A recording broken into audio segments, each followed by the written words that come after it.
The year was 2012, the date, January 13th. It was a day that started like any other, with the promise of adventure and relaxation for those aboard the Costa Concordia. The Costa Concordia, a luxurious cruise liner, sailed the Mediterranean Sea.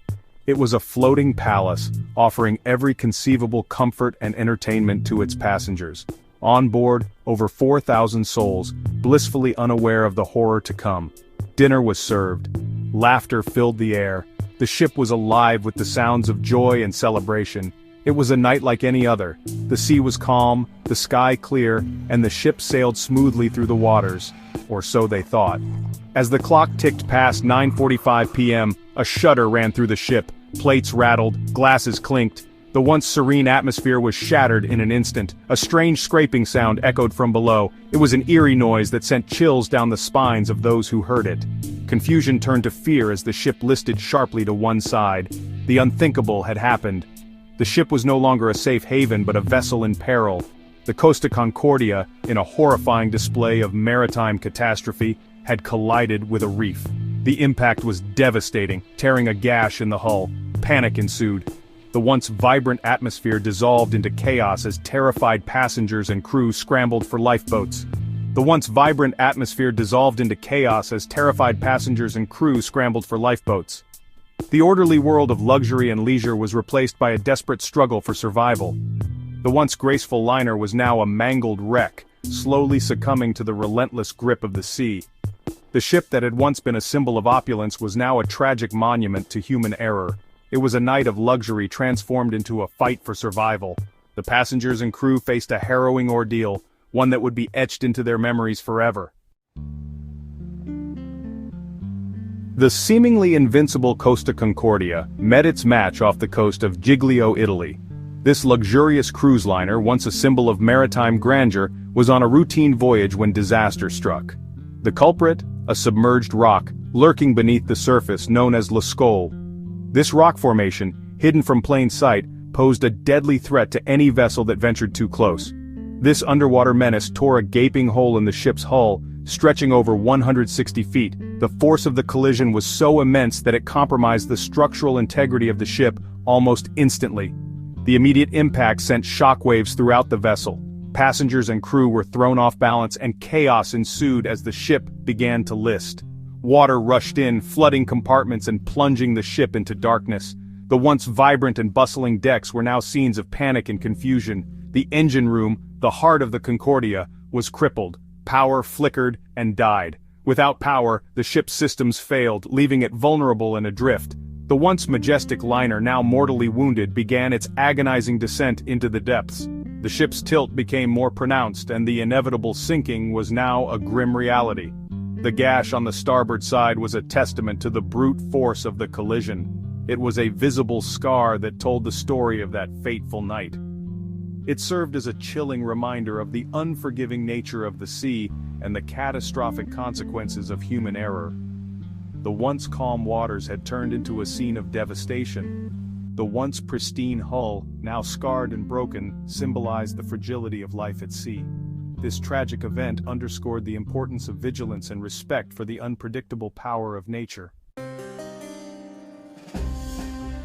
The scene aboard the sinking Concordia was one of utter pandemonium. Passengers, many still in their evening wear, clung to railings as the ship tilted precariously. The delayed evacuation order only amplified the chaos, turning the scramble for lifeboats into a desperate free-for-all. Amidst the terror, acts of extraordinary bravery unfolded. Crew members risking their own lives guided disoriented passengers through the darkened corridors. Local residents on the nearby island of Giglio sprang into action, using fishing boats and ferries to pluck survivors from the frigid waters. The rescue operation, hampered by the darkness and the sheer scale of the disaster, continued through the night. Helicopters whirred overhead, airlifting the injured to safety. By daybreak, the true extent of the tragedy became horrifyingly clear. 32 souls, their lives tragically cut short, would never set foot on land again. As the world grappled with the enormity of the Costa Concordia disaster, all eyes turned to one man, Captain Francesco Schettino. His actions on that fateful night would become the subject of intense scrutiny and condemnation. The investigation revealed a series of egregious errors and misjudgments on the captain's part. Sailing too close to shore, engaging in a risky maneuver known as a sail-past salute, and delaying the evacuation order were just a few of the captain's failings. Perhaps most damning was the revelation that Captain Schettino had abandoned ship before all passengers and crew were safely evacuated. His actions, a shocking dereliction of duty, cemented his place in maritime history as a symbol of cowardice and incompetence. Section 5. Justice and Accountability, the Trial and Verdict. The sinking of the Costa Concordia sent shockwaves far beyond the shores of Giglio. The world demanded answers, and the search for justice began almost immediately. The disaster was not just a maritime tragedy, it was a global event that captured the attention of millions. The trial of Captain Schettino became a focal point for the grief and outrage felt by survivors, families of victims, and a global community stunned by the disaster. The courthouse was surrounded by crowds, many holding photos of lost loved ones, while others gathered in solemn vigils, hoping for justice. The courtroom became a battleground of accusations and defenses. Each day brought new revelations and emotional testimonies, painting a vivid picture of the night the ship went down. Prosecutors painted Schettino as a reckless showman, more interested in impressing passengers than ensuring their safety. They argued that his actions were not just negligent but criminally irresponsible, leading to unnecessary loss of life. His defense team argued that he was a scapegoat, that systemic failures within the cruise line also contributed to the tragedy. They claimed that the blame should be shared, pointing to inadequate safety protocols and poor emergency response measures. In the end, the court found Captain Schettino guilty of manslaughter, causing a shipwreck and abandoning ship. The verdict was a culmination of months of intense legal battles and public scrutiny. He was sentenced to 16 years in prison, a sentence that many felt did not fully reflect the gravity of his actions. The decision left a mixed legacy, with some feeling justice was served, while others believed the punishment was too lenient for the scale of the disaster. Section 6. A Herculean Task, the Salvage of the Concordia.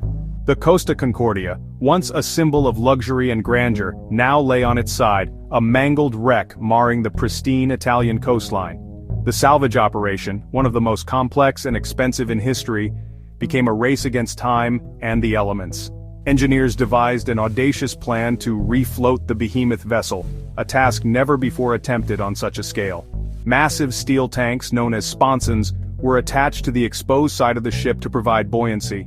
Slowly, painstakingly, the Concordia was righted in a delicate operation that captivated the world. The sight of the ship, once again upright, though heavily damaged, offered a glimmer of hope and a testament to human ingenuity.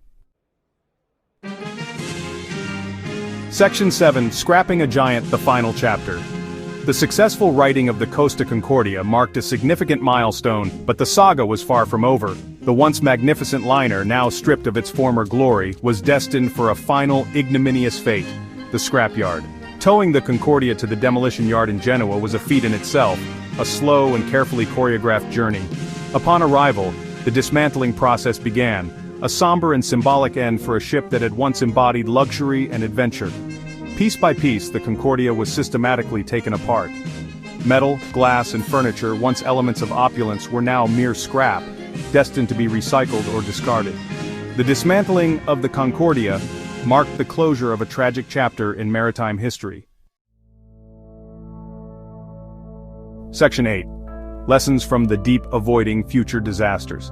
The Costa Concordia disaster, a stark reminder of the fragility of life at sea, forced the maritime industry to confront uncomfortable truths about safety regulations, crew training, and emergency procedures.